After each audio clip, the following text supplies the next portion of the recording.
Central bank is the apex bank, पता है सबको, है ना। तो ये क्या करता है, it control all the banking system of the country. So it is the sole agency of note issuing and control the supply of money. So we have to discuss about the functions of central bank. So the first function is issuer of currency. Second is banker to the government. Third is bankers bank and supervisory role.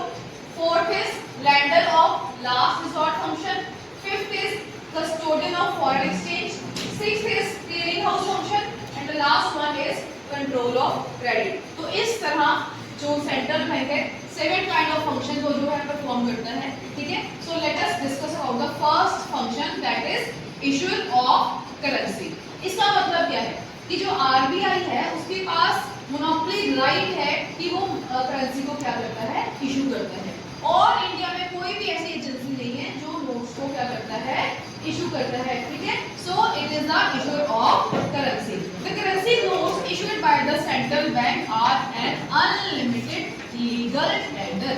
जो notes एक बार RBI issue कर देती है तो वो एक उसके ऊपर क्या बन जाता है कि गवर्नमेंट की तरफ से स्टैम्प लगी, गवर्नर के साइन होते हैं, है ना। तो कोई भी ऐसा इंसान जो बोले कि मैं इस करेंसी को नहीं मानता तो ऐसा नहीं चलेगा, ठीक है। So it is the issuer of currency. और इंडिया में जो भी नोट्स आरबीआई द्वारा इशू किए जाते हैं उनको सबको क्या करना पड़ता है, लीगली एक्सेप्टेड करना पड़ता है। Got it. Second point is banker to the government. जो आरबीआई है वो क्या करता है, गवर्नमेंट का बैंकर की तरह एक्ट करता है। सो इसके अंडर वो 3 तरह के फंक्शन परफॉर्म करता है। One is banker to the government, second is agent to the government and the third one is financial adviser to the government.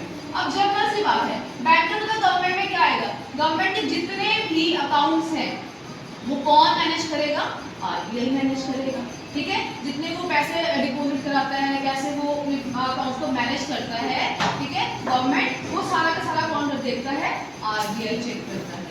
So it handles the transaction related to the government day to day financial operations. The central bank also manage the issuance and redemption of government securities. Government की जो भी securities होती हैं उसको कैसे redeem करना है, कैसे इशू करना है, वो कौन चेक करता है, आरबीआई चेक करता है, ठीक है। तो सेकंड जो इसका फंक्शन है that is agent to the government. अब एजेंट क्या करता है, एजेंट का मेन काम क्या होता है, सेल एंड परचेज, ठीक है। So in its capacity as an agent the central bank buys and sells the government securities on the behalf of the government. Government के बिहाफ पे सिक्योरिटीज को सेल और परचेज किया जाता है। This helps in managing government debt and meeting financial needs, ठीक है।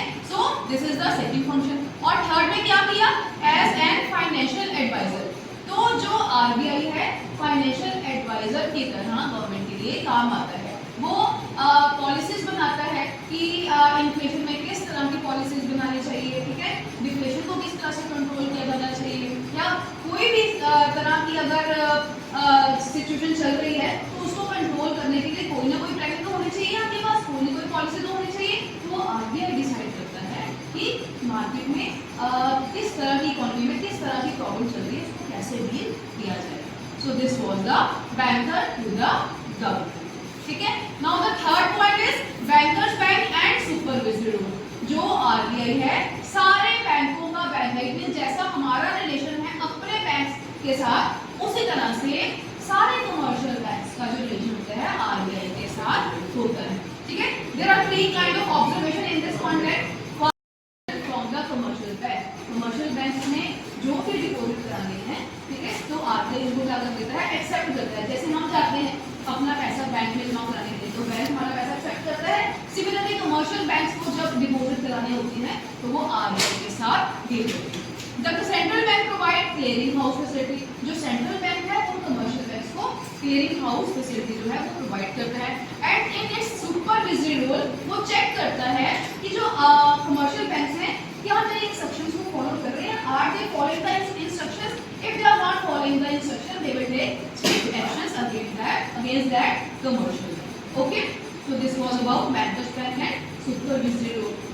The fourth is lender of last resort. Sometime commercial banks को कई बार फाइनेंशियल इशू होते हैं तो अगर वो पूरे ना आरबीआई को अप्रोच करेंगे। So as lender of last resort RBI उनको हेल्प करता है।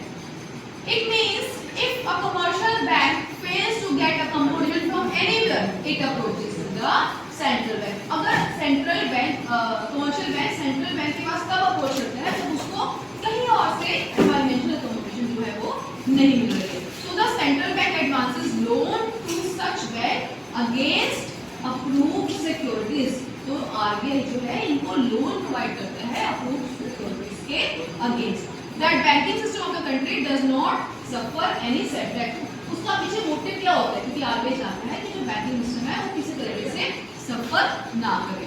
The fifth is custodian of foreign exchange. बाहर से जितना भी पैसा आता है हमारे पास, है ना, फॉरेन करेंसी को बोलते हैं फॉरेन एक्सचेंज, ठीक है, तो उसका कस्टोडियन कौन है, आरबीआई। तो आरबीआई सब तरह की करेंसी, सब अलग अलग कंट्रीज की करेंसी को अपने पास संभाल के रखता है और वो किस काम में ले जाता है, इंपोर्ट और एक्सपोर्ट, ठीक है। मैंने पीछे भी बताया आपको अभी कि जो सेंट्रल बैंक है वो कमर्शियल बैंक्स को क्लियरिंग हाउस की फैसिलिटी प्रोवाइड करता है। अब क्लियरिंग हाउस फैसिलिटी है क्या, मान लीजिए आपका अकाउंट आईसीआईसीआई बैंक में है, मेरा अकाउंट एचडीएफसी बैंक में है, ठीक है, मैंने आपको अपना चेक दिया, ठीक है, आपने वो चेक अपने अकाउंट में लगाया, अपने बैंक में लगाया, क्योंकि हम दोनों के जो अकाउंट है किसके पास है, आरबीआई के पास है, इसलिए आप मेरा चेक आपके बैंक में क्या हो गया, क्लियर हो गया, ठीक है। So in this way the central bank provide clearing house facility. The last is control of credit. Control of credit means जब हमारे पास क्रेडिट है, ठीक है, तो दो तरह की सिचुएशंस होती हैं, इधर इट इज इन्फ्लेशन और डिफ्लेशन। कई बार क्रेडिट ज्यादा हो जाता है, कई बार क्रेडिट कम हो जाता है, तो हमें कंट्रोल करना होगा क्रेडिट को। जब आपका क्रेडिट ज्यादा होता है that situation is known as inflation, और जब आपका क्रेडिट कम होता है तो उसको बोलते हैं डिफ्लेशन। तो मार्केट में या इकोनॉमी में स्टेबिलिटी लाना बहुत जरूरी है, इसलिए हमें इन्फ्लेशन की सिचुएशन को और डिफ्लेशन की सिचुएशन से बाहर निकलना होता है स्टेबिलिटी लाने के लिए, ठीक है। तो उस टाइम पे आरबीआई कुछ ऐसी मॉनेटरी पॉलिसीज बनाता है या फिजिकल पॉलिसीज क्रिएट करता है जिससे इन्फ्लेशन की सिचुएशन से या डिफ्लेशन की सिचुएशन से बाहर निकला जा सकता है और क्रेडिट को कंट्रोल किया जा सकता है। So these were the functions of central